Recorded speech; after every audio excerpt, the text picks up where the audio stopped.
In this series, I'll look at the factors that lead to both overeating and satiety. What food components make us feel full? Why does more variety lead to eating more quantity? And what lifestyle approaches can we implement to increase the good food choices and reduce the bad ones? Keep watching to find out.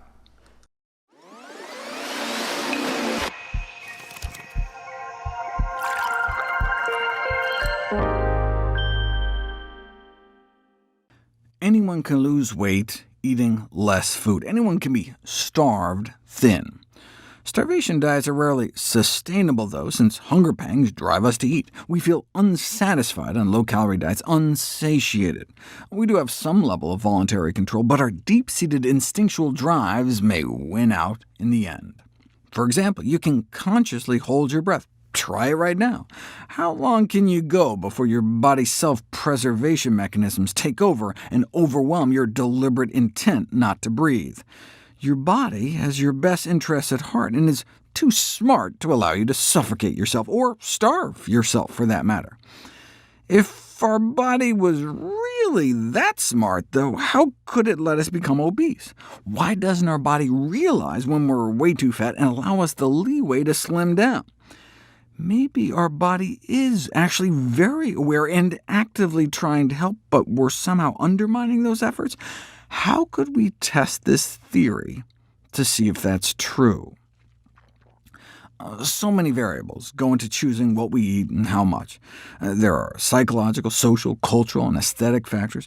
To strip all that away and stick just to the physiological, Columbia University researchers designed a series of famous experiments using a food dispensing device. The term food is used very loosely here. Their feeding machine was a tube hooked up to a pump that delivered a mouthful of bland liquid formula every time you pushed a button. Research subjects were instructed to eat as much or as little as they wanted at any time.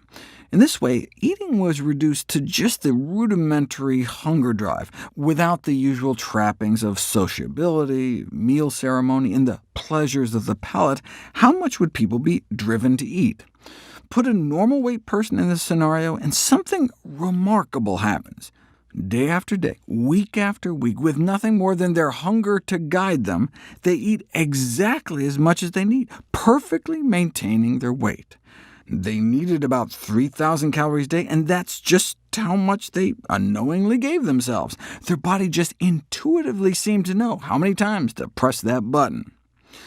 Put an obese person in that same scenario, and something even more remarkable happens. Driven by hunger alone, with the enjoyment of eating stripped away, they wildly undershoot, giving themselves a mere 275 calories a day total. They could eat as much as they wanted, but they just weren't hungry. It's as if their body knew how massively overweight they were, so it dialed down their natural hunger drive to almost nothing. One subject started out at 400 pounds and steadily lost weight.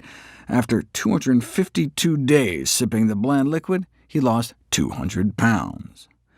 This groundbreaking discovery was initially interpreted to mean that obesity is not caused by some sort of metabolic disturbance driving people to overeat. In fact, the study suggested quite the opposite. Instead, overeating appeared to be a function of the meaning people attach to food beyond its use as fuel, whether as a source of pleasure or perhaps relief from boredom or stress. In this way, obesity seemed more psychological than physical. Subsequent experiments with the feeding machine, though, flipped such conceptions on their head once again. If you take the lean study subjects and covertly double the calorie concentration of the formula, they unconsciously cut their consumption in half to continue to perfectly maintain their weight. Their body somehow detected the change in calorie load and sent signals to the brain to press the button half as often to compensate. Amazing. Do the same with obese persons, though, and nothing changes. They continue to drastically undereat just as much as before. Their body seems incapable of detecting or reacting to the change in calorie load, suggesting a physiological inability to regulate intake. Might the brains of obese persons somehow be insensitive to internal satiety signals? We don't know if it's cause or effect. Maybe that's why they're obese in the first place, or maybe the body knows how obese it is and is shutting down the hunger drive regardless of the calorie concentration. Indeed, the obese subjects continue to steadily lose weight eating out of the machine, regardless of the calorie concentration of the food being dispensed.